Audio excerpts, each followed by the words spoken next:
अस्सलाम वालेकुम, welcome to our channel. कैसे हैं आप सब लोग। वैसे तो मैं आपके साथ बहुत सारी फैब्रिक बास्केट बनाने के तरीके शेयर कर चुकी हूं जो कि आप लोगों को बहुत पसंद आते हैं। आज का आइडिया थोड़ा सा डिफरेंट है, ऐसे कह सकते हैं कि बग़ैर सिलाई के भी आप इसको इजीली बना सकते हैं। चलें जी, सबसे पहला आइडिया हमारा इस तरह के क्लॉथ बैग को लेके है जो कि कपड़ों की पैकिंग के साथ हमारे पास ऐसे बहुत सारे बैग जमा हो जाते हैं, तो इनको हम कैसे रीयूज़ कर सकते हैं, डेली रूटीन का हिस्सा कैसे बना सकते हैं। इस तरह की जो भी शर्ट्स होती हैं जो कि वाइट कलर में होती हैं, इनको अलमारी के अंदर भी हैंग किया जाए ना तो भी डस्ट लग जाती है या हमारे हाथ लगते रहते हैं तो भी इनके ऊपर मैल आ जाती है। इससे बचने के लिए, इनका कलर फ्रेश रखने के लिए आप कर ये सकते हैं कि इनको हैंगर में इस तरह से डालें। डालने के बाद जो हमने इस क्लॉथ बैग के अंदर एक अदद सुराख किया है या एक अदद कट लगाया है, उसके अंदर हम इस हैंगर को डाल के इसको हम बना सकते हैं कवर। एक हम विजिबल कवर भी बना सकते हैं, एक डस्ट प्रोटेक्टर बना सकते हैं जिसको हम अलमारी में हैंग करेंगे और हमें नज़र भी आएगा इसमें कौन सी शर्ट या कौन सा ड्रेस हैंग किया हुआ है। तो यहाँ पर आप देख सकते हैं, अगर क्लॉथ बैग आपका बड़ा है तो बड़े वाला हैंगर डाल के एक बड़ा सूट भी डाला जा सकता है। इससे हमारा जो डस्ट फ्री रहेगा एक ड्रेस हमारा। तो कैसा लगा आपको ये आइडिया, मुझे लाजमी बताइएगा। इस तरह से हम इसको हैंग कर देंगे। आजकल वैसे भी बहुत डस्ट होती है, हवा में आंधियाँ आई हुई हैं और गंदम की कटाई चल रही है, तो बहुत सारी डस्ट होती है हवा में। तो इस तरह से हम इस आइडिया को फॉलो करके अपने कपड़ों को डस्ट फ्री।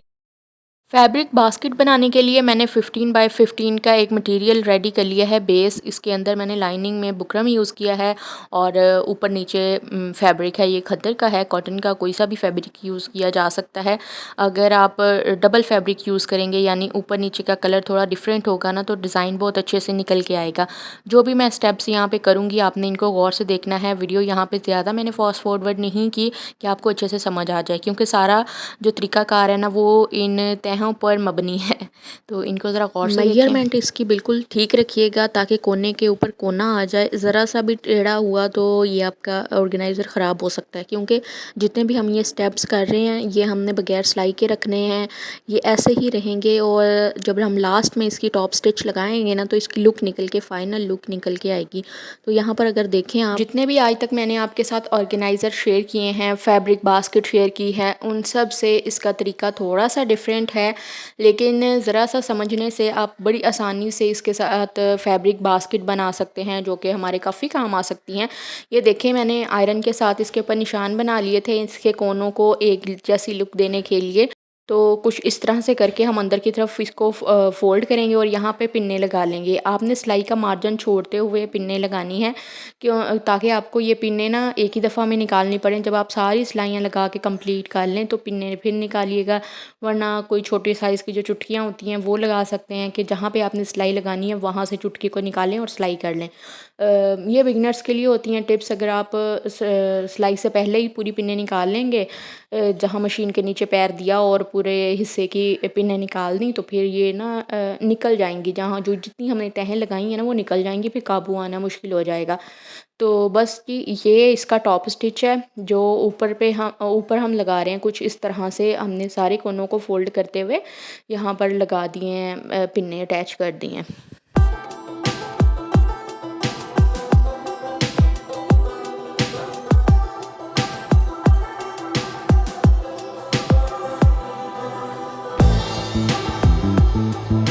इसी तरह से हम अब इसके टॉप स्टिच लगा के इसको सिलाई कर देंगे, तो ये हमारा एक बहुत प्यारा सा क्यूट सा छोटू सा ऑर्गेनाइज़र बन जाएगा जो तकरीबन एक ही सिलाई के साथ तैयार होगा। अगर आप इसका मेन फैब्रिक रेडी करते हैं, मेन बेस बना लेते हैं, उसके बाद सिर्फ एक सिलाई के साथ ये कुछ इस तरह से बास्केट बन के रेडी होगी, जिसके अंदर आप ब्रेड रख सकते हैं, रस रख सकते हैं, बंस रख सकते हैं, डाइनिंग टेबल पर सर्व कर सकते हैं। 2 कलर में बनाएंगे तो ऊपर की जो पाइपिंग है उसका कलर थोड़ा डिफरेंट होगा, तो और लुक प्यारी निकल के आएगी। यहाँ पर आप इसको ड्रेसिंग पे रख सकते हैं।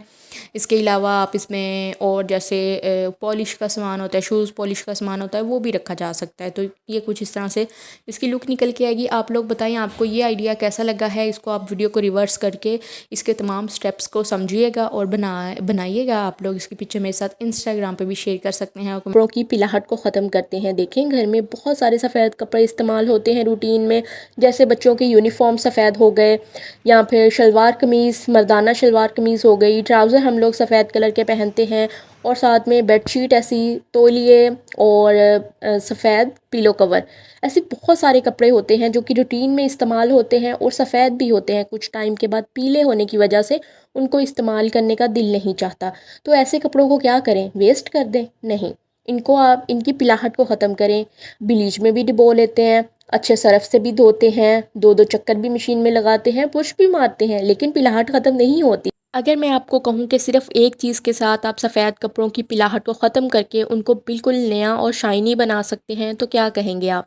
जी हाँ, ये मेरे पास है टाटरी, जो कि पंसार की दुकान से मिलेगी आपको। आपकी मर्ज़ी है, आप 50 की ले लें, 100 की ले लें, 20 की ले लें, 30 की ले लें, जितनी चाहें उतनी ले सकते हैं। एक ही दफ़ा में लेके रख लें घर में। 1 चम्मच टाटरी आपके सफ़ेद कपड़ों की पिलाहट को बिल्कुल ख़त्म कर देगा।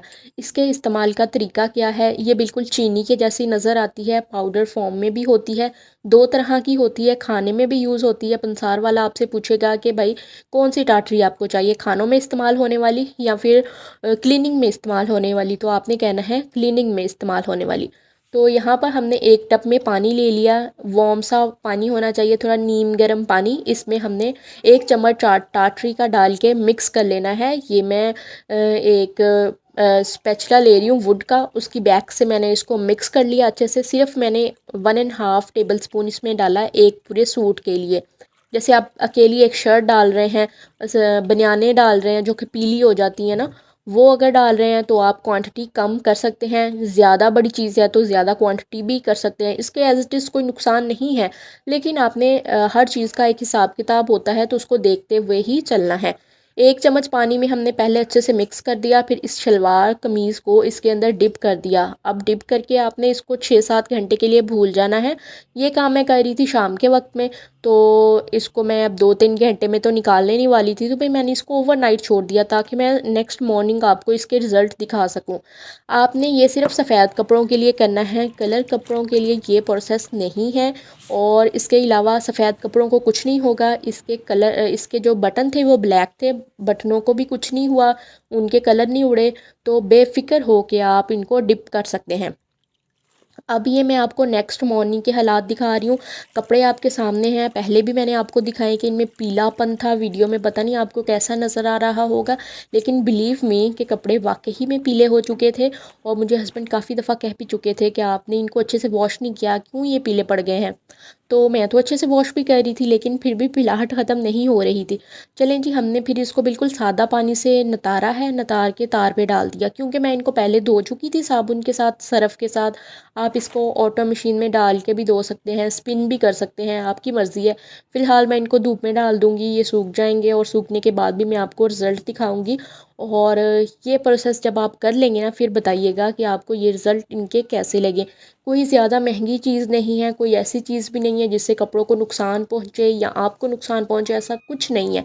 सिर्फ़ आपने टाटरी लेके आनी है पंसार की दुकान से, उनमें आपने उसको पानी में मिक्स करके कपड़ों को डुबो देना है, सफ़ेद कपड़ों को, और निकाल के धूप में डाल देना है। अब आपके सामने होंगे, ना आपके पैसे वेस्ट होंगे, और आपकी